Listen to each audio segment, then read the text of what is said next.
할렐루야. 아멘. 오늘 거룩하고 복된 사순절 셋째 주일 아침 우리를 사모해서 예배의 자리에 나오시는 사랑하는 여러분 모두에게 하나님의 크신 은혜와 사랑과 은총이 충만하게 임하시기를 주님의 이름으로 축원합니다. 아멘. 오늘 하나님의 말씀은 요한계시록 1장 9절로 10절 말씀을 통해서 복음의 일꾼 이런 제목으로 말씀을 전할 때에 하나님의 놀라운 은혜가 임하시기를 주님의 이름으로 축원합니다. 무언의 선교사, 즉 전도자가 있었어요. 말을 하지 않는 전도자. 그 전도자가 어느 날 제자들을 데리고 전도를 떠납니다. 그래서 하루 종일 시가지를 배회하면서 아무 말도 하지 않고 돌아다니다가 돌아왔어요. 제자들이 그 스승 전도자에게 물었습니다. 어떻게 한마디 말씀도 없이 전도를 합니까? 그러자 그는 다음 주일에 한번 결과를 지켜보자 이렇게 말씀합니다. 다음 주일이 되었어요. 제자들이 교회에 와보니까 많은 새신자들이 예배당에 모여들었어요. 그리고 예수 믿을 사람을 손을 들라고 하니까 많은 사람들이 손을 들고 결신을 합니다. 예배를 마친 목사가 내려가서 그들에게 어떻게 예수 믿을 결심을 했냐 이렇게 물어보니까 저는 저 전도하신 선생님의 경건한 모습에 감화를 받아서 예수를 믿기로 결심하고 오늘 예배당에 왔습니다. 이렇게 대답했다고 해요. 그 전도자의 모습이 어떤 모습이었는지는 모르지만 사람들에게 얼굴만 비춰도 감동을 줄 수 있다면 그는 최고의 전도자의 구비조건을 갖추었다고 할 수 있을 겁니다. 그런데 오늘 본문 말씀을 보니까 한 위대한 전도자의 자기 소개가 나타납니다. 비록 요한계시록에 기록된 오늘 기록자 사도 요한입니다. 전에 오는 말에 의하면요, 당시 사도 요한이 유배를 갔던 유배지 반모섬은요, 들어가면은 3개월을 버티지 못하고 죽어서 나오는 악명 높은 섬이었어요. 섬을 지키는 군인들은 포악하고 무법천지였다고 합니다.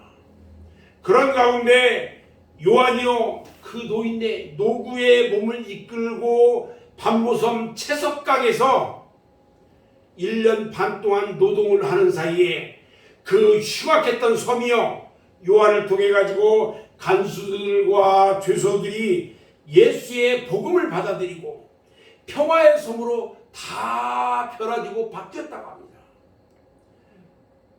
사도 요한이야말로 최고의 전도자였던 것입니다. 그럼 복음의 일꾼들이 갖출 구비 조건이 과연 무엇이 있을까? 첫 번째로요, 전도 대상과 사랑의 동질성을 갖는 것입니다. 오늘 본문 1장 9절에 나 요한은 너희 형제요 이렇게 말합니다. 우리는 이 말씀을 하나라도 소홀히 하지 말아야 합니다. 성경은 어느 것 하나라도 영감 없이 쓰여진 적이 없습니다. 그냥 오늘 이야기하는데 그냥 형제가 아니고 너희 형제라고 오늘 말합니다. 요한이요, 예수님이 제자니까 제자라고 해도 잘못된 것이 아니에요. 혹은 사도니까 사도라고 해도 잘못된 것은 아니에요. 나이 많은 장로니까 장로 요한이라고 해도 잘못은 아닌데, 요한은 스승도 아니고 어른도 스승도 되고 어른도 되죠. 그러나 여기서 자기를 낮춰요. 그리고 너희 형제다 이렇게 표현합니다. 너희 형제란 말씀을 받을 대상자, 그 대상들하고 동질성을 갖는 용어예요. 나도 너희와 똑같은 형제라는 말이에요. 하나님께서요, 그 아들을, 독생자 아들을 육신을 입혀서 세상에 보내신 이유가 무엇일까요? 속죄의 어린 양이 되시기 위해서였지만, 전도적 측면에서 봤을 때에 그렇게 낮아지심으로 인간과 교감을 갖기 위해서였습니다. 또한 형제라는 말에는요, 무한한 사랑이 내포되어 있습니다. 잠언서 17장 17절에 보니까 친구는 사랑이 끊어지지 아니하고 형제는 위급한 때를 위하여 낫다 그랬어요. 물이 아니라 피를 나는 사랑이 바로 뭐예요? 형제라는 거예요. 요한일서 3장 16절에도 말합니다. 그가 우리를 위하여 목숨을 버리셨으니 우리가 이로써 사랑을 알고 우리도 형제들을 위하여 목숨을 버리는 것이 마땅하니라, 이렇게 말한 것처럼요, 형제는 목숨까지도 줄 수 있는 사람이에요. 사람들은요, 자기를 사랑하는지 조금 사랑하는지 많이 사랑하는지 다 알아요. 다시 말해서 천사가 복음을 전한다 할지라도 대상을 이해하고 그들과 울고 웃는 사랑의 동질성이 없다면 마음의 문을 열지 않는다는 거예요. 여러분들도 잘 아시는 유명한 성 다미엔에 대한 이야기를 아실 겁니다. 벨기에 선교사인 다미엔이요, 하와이 이 몰로카이에 가서 문둥병 환자들을 상대로 전도를 합니다. 그런데 그들이 복음을 잘 받아들이지를 않아요. 너무 깨끗하고 건강한 모습을 가지고 와서 전도했기 때문에 그래요. 목이 터져라 눈물 흘리면서 하나님은 여러분들을 사랑합니다. 예수 그리스도는 여러분들을 위해서 십자가에서 피를 흘렸습니다.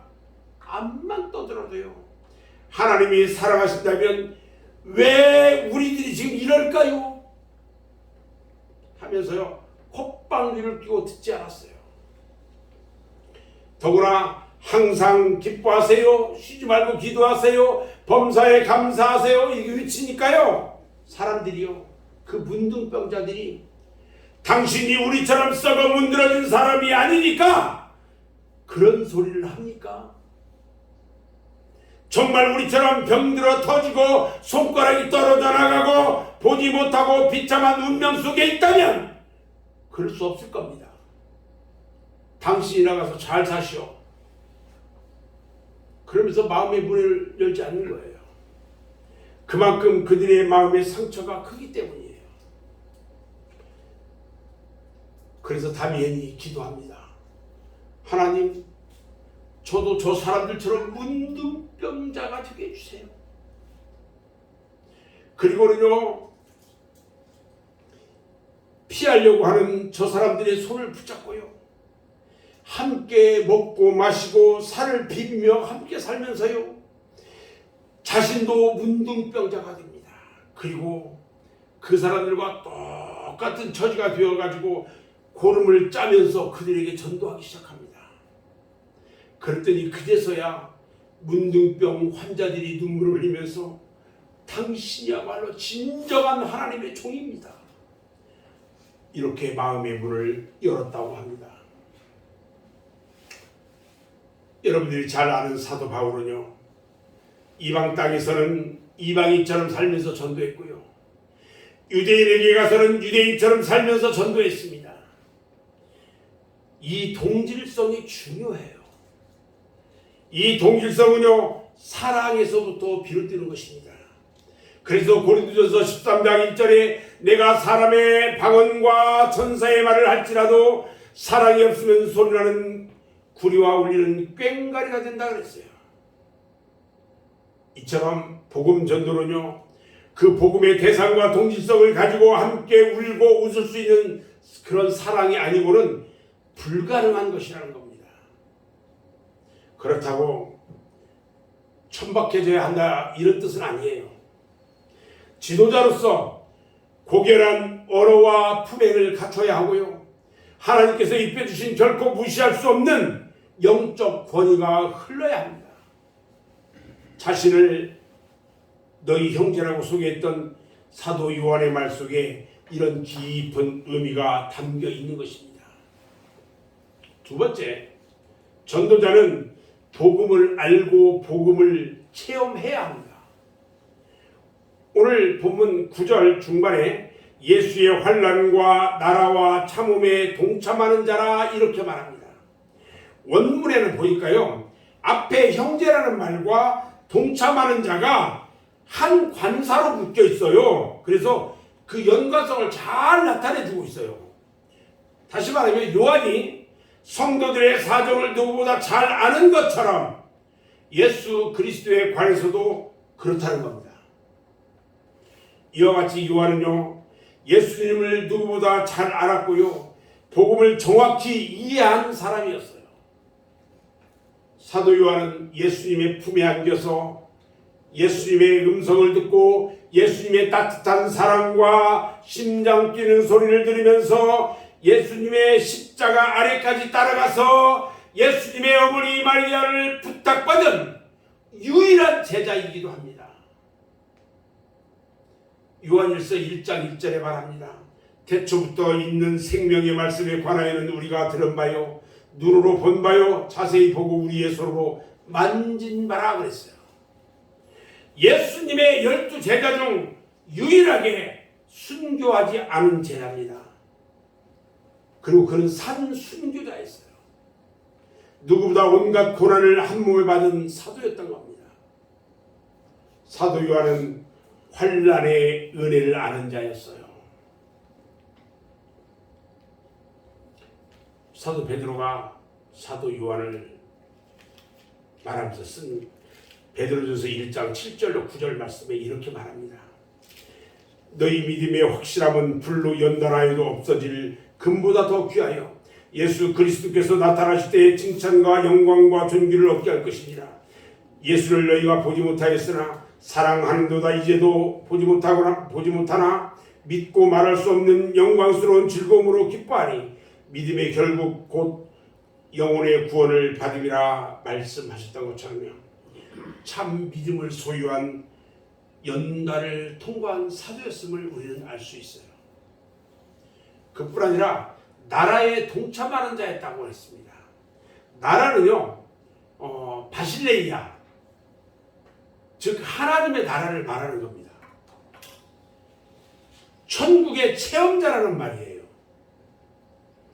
그런 천국을 체험자라는 것을 예수님께서 마태복음 4장 17절에서 회개하라, 천국이 가까이 왔느니라 외치는 말씀을 하셨기 때문입니다. 사도 요한이요, 진실로 회개한 성결한 사람이었던 겁니다. 요한계시록은요, 회개하라 천국이 가까웠느니라 하신 말씀대로 은혜로 말미암는 성화를 강조하는 성결의 복음이에요. 또 성령 안에서 천국을 체험하며 사는 하나님 나라의 복음인 것입니다. 이 천국 체험은요, 하나님의 임재를 말하고 있는데 진실로 회개하고 성결을 체험한 자들이 누리는 하나님의 은혜를 말하는 것입니다.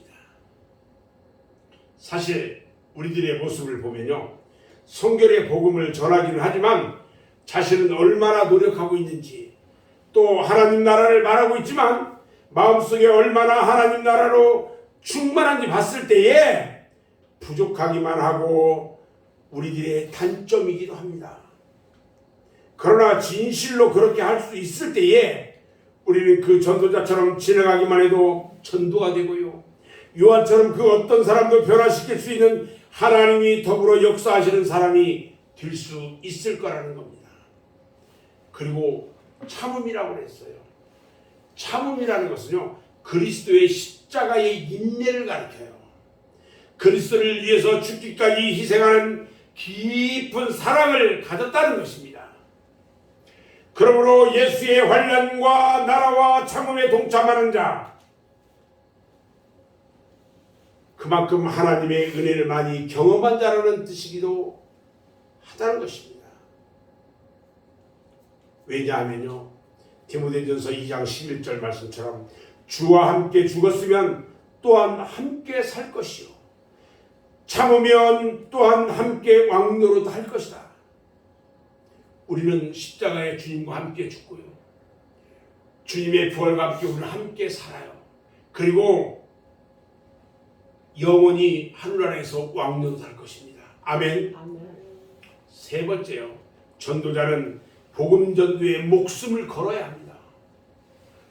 오늘 본문 9절 하반절에 하나님의 말씀과 예수를 증언함으로 말미암아 반모라 하는 섬에 있었다 그랬어요.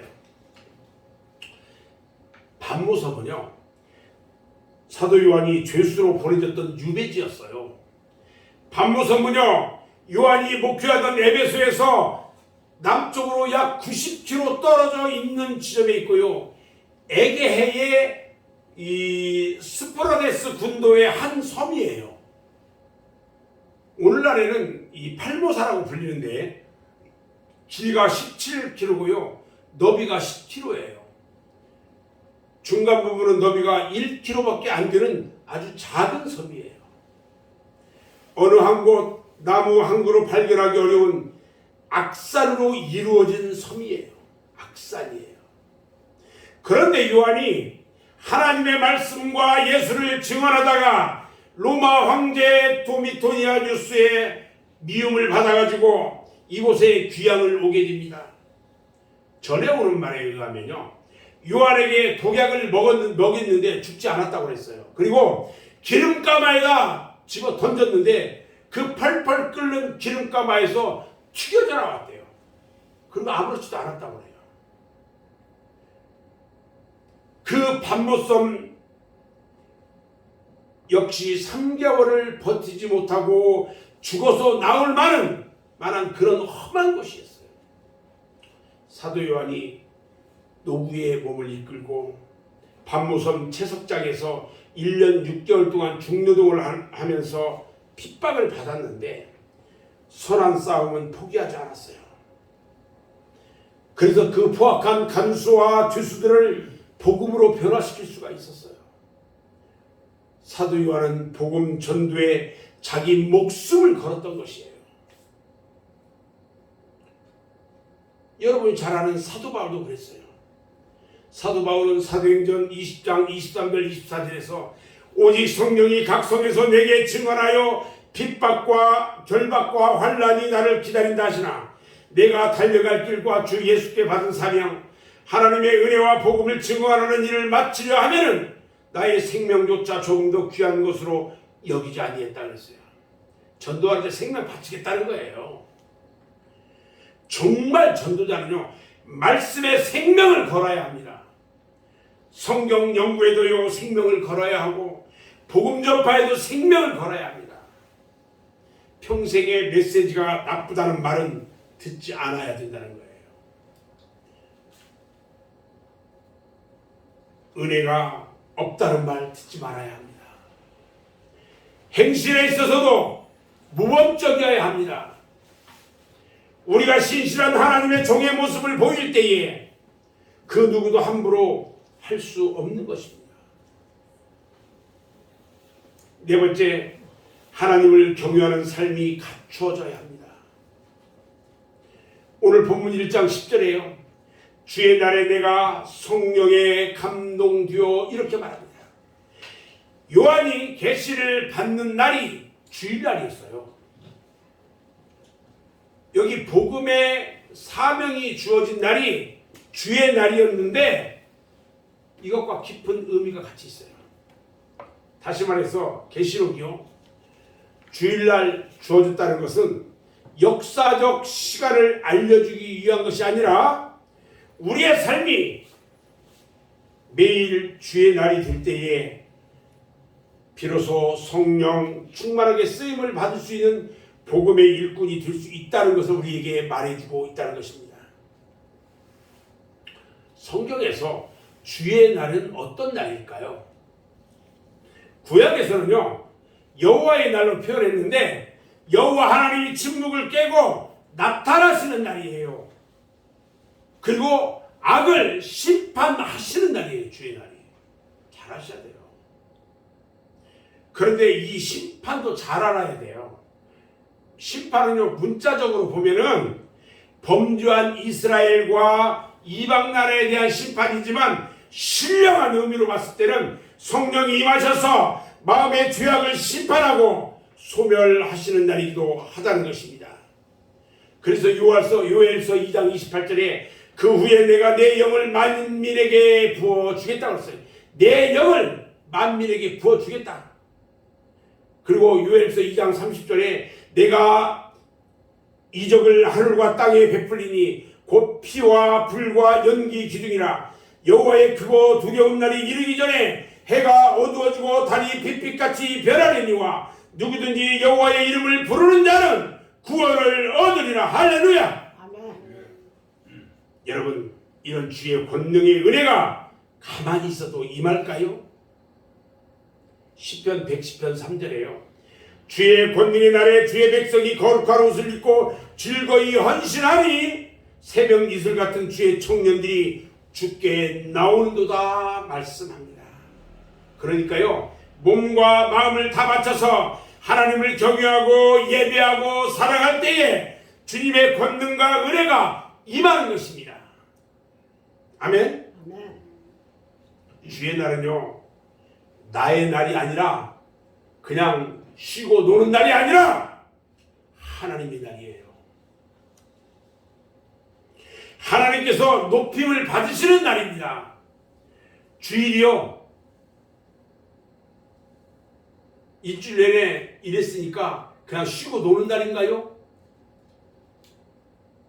놀러 다니는 날인가요? 아니에요. 주일만이 아니라 365일 항상 주의 날이 되어야 하는 것입니다. 이렇게 하나님을 높이고 예배하는 곳에 성령이 임하는 것입니다. 그래서 주의 날이 내가 성령에 감동되어 이렇게 말하고 있는 겁니다. 주의 날에 성령에 감동된 것도요, 다 의미 없이 된 것이 아니란 말입니다. 참으로 우리가 매일 주님을 높이고 살면 성령이 임해요. 그러므로 성령은 예수를 믿음으로 받고 성령 충만은 하나님을 늘 경유함으로 받는 것입니다. 이 기본을 지키지 않고 이상한 방법으로 체험하려고 하면요, 귀신의 영이 임하는 거예요. 제가 수요일마다 얘기하고 있죠. 귀신의 영이 임해가지고 귀신이 천국과 지옥처럼 싹 보여줘. 그러면 나는 천국도 보고 오고 지옥도 보고 왔대요. 전부 다 가짜.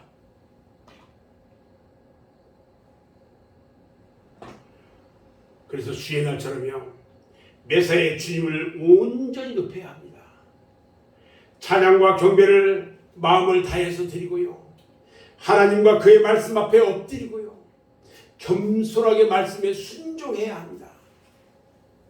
예루살렘 마가의 다락방에 임하셨던 그 성령의 은혜가 바로 우리와 함께 하심을 경험하게 될 것이라는 겁니다. 복음의 일꾼은요, 하나님을 잘 경외하는 삶이 끊어지지 않아야 돼요. 그때 진정으로 성령에 사로잡혀서 감동된 사역자가 될 수 있을 것입니다. 다섯 번째로요, 매사에 성령님을 스승 삼고 살아야 합니다. 오늘 본문 10절 이하 하반절에 보니까요, 내 뒤에서 나는 나팔 소리 이렇게 말합니다. 내 뒤에서의 뒤는요, 요한의 배경을 말하는데 요한의 배후에는 누가 있어요? 주님이 계셨어요. 복음 전도자가 되려면 함께 하시는 성령님을 스승으로 삼아야 됩니다. 우리의 삶은요, 성경을 보거나 해석할 때는 성령의 도움을 받아야 돼요. 우리는 최선을 다해 공부하면서 알지 못할 때는 하나님께 엎드려 물어봐야 합니다. 그러면 성경 말씀이 마음속에서 떠오르며 깨달아집니다. 성경은요, 성령의 감동으로 기록된 것이기 때문에 성경의 중심에 맞게 풀어야 되고요, 본문이 말하고자 하는 진정한 메시지가 드러나야 하는 것입니다. 그리고 나팔 소리는요, 복음의 나팔을 말하는 거예요. 구약 성도들은요, 여러 가지 나팔로 찬양을 했어요. 금나팔도 있고 은나팔도 있고 양각나팔도 있고, 재료에 따라서 그 의미는 조금씩 다른데 공통점은 모두가 복음의 나팔이었다는 거예요. 성경은 정확무호한 하나님의 말씀일 뿐만 아니라 사람의 말이나 다망한 어떤 다양한 이야기, 이렇게 소개가 되고 있는데, 그 속에서도 하나님의 신령한 메시지가 담겨 있기 때문에 성경 속에서 하나님의 나팔 소리가 들려와야 됩니다. 우리는 성령의 도우심을 간구해야 하는 것입니다. 아멘. 그런데 내 뒤에서 이 말씀이 있어요. 이 말씀 속에는요, 그 시각에 요한이 앞을 보고 있다는 의미를 담고 있습니다. 우리가 무슨 일을 하거나 성경을 연구할 때에 우리 배후에서 주님의 깨닫게 하심이 함께하는 것, 이것이 가장 정상적인 모습이에요. 그래서 읽고 또 읽으면서 문맥이나 문화 배경 등을 연구하고요, 성경을 해석하면서 진리의 선배들은 어떻게 이것을 이해했는지 여러 책들을 참고하면서 성령의 도우심을 간구해야 하는 것입니다. 그때 우리 뒤에서 나팔 소리가 들리는 것입니다. 여섯 번째는요, 분명하고 감격적인 복음의 진리를 취해야 합니다. 오늘 10절 말씀에 나팔 소리와 같은 큰 음성을 들으니 이렇게 말합니다. 그런데 그냥 나팔 소리가 아니에요. 나팔 소리 같은 큰 음성이었어요. 그런데 음성을 나팔에 비유한 것은 왜 그러냐? 나팔이 가진 상징적인 의미야. 그리고 요한계시록은 예수 그리스도의 복음이라는 것을 나타내기 위해서 그렇게 쓰는 거예요. 앞에서 강조했던 것처럼 나팔은 복음의 상징이에요. 계시록을 복음적으로 우리는 접근해야 됩니다. 단순히 예언적으로 접근하면 안 된다고 그랬어요. 제가 이 복음서를 강의하기 위해서 예언과 계시적인 차원에서 접근하면서 이 풀어보니까 풀려지지가 않아요. 그래서 이 보다 끊고 보다가 스톱하고 보다가 스톱하고 몇 번인가 그랬어요. 그러다가 말씀을 복음적으로 풀기 시작했어요. 복음적으로 풀다 보니까 성경은요, 계시록은 특히 복음적으로 풀어줘야 돼요. 그래서 성경을 세 권으로 강해서를 낼 수 있었어요. 그런데 오늘 요한이 들은 그 나팔 소리와 같은 음성이요, 큰 음성이라고 그래요. 성경에서 크다는 것은요, 늘 구원과 관계된 영적인 것임을 알 수 있어요. 그러니까 요한에게는 물질적으로 큰 소리였지만 그 상징하는 말은요, 우리 영혼의 변화를 가져다 주는 구원의 음성이라는 거예요. 이처럼 성경은요, 하나님의 말씀으로 우리에게 다가와야 합니다. 계시록 역시 하나님의 말씀, 복음으로 다가와야 합니다. 계시록은 다른 말씀이 아닌 비유와 상징으로 설명하는 예수 그리스도의 복음이에요. 그리고 우리의 영혼을 지도하는 신령한 교과서이기도 합니다. 우리가 요한계시록에서 복음의 큰 음성을 들을 수 있다면 그것은 참으로 놀라운 변화인 것입니다. 저는 이제 오늘 말씀을 마무리할 건데요, 앞으로 요한계시록을 공부하면서 느끼겠지만 우리가 온전한 천국 백성이 되게 하는 데에 성경은 신령한 여러 가지 사항들을 구체적으로 우리에게 알려줍니다.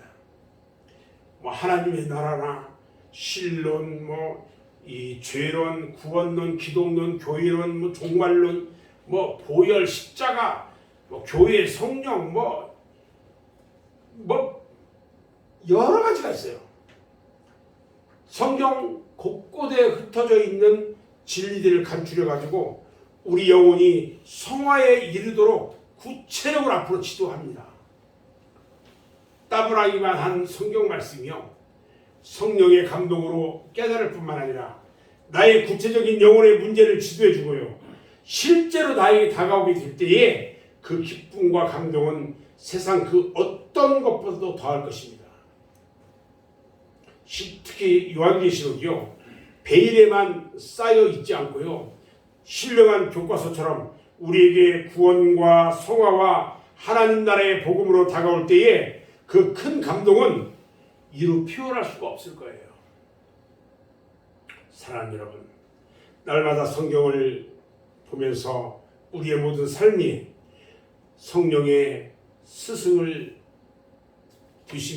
뒤심으로 성령의 스승의 뒤심을 인정하기 바랍니다. 그리고 성경 속에서 분명하고 감격적인 복음의 진리를 꼭 발견하시기 바랍니다. 신약으로 구약을 이해하고요, 성경 전체 성경으로 계시록에 가까이 다가갈 수 있어야 합니다. 요한계시록은요, 성경을 아는 자만이 누구나 해석이 가능하도록 그렇게 쓰였어요. 성경을 아는 자만이 해석이 되도록 쓰여졌단 말이에요. 요한계시록을 풀기 위해서는요, 성경을 많은 성경들을 봐야 돼요. 그래서 우리 모두 복음을 알고 경험할 뿐만 아니라 초대교회 사도들처럼 성령의 역사하심 가운데 널리 복음을 전하는 일꾼들이 다 되기를 주님의 이름으로 축원합니다. 기도하겠습니다.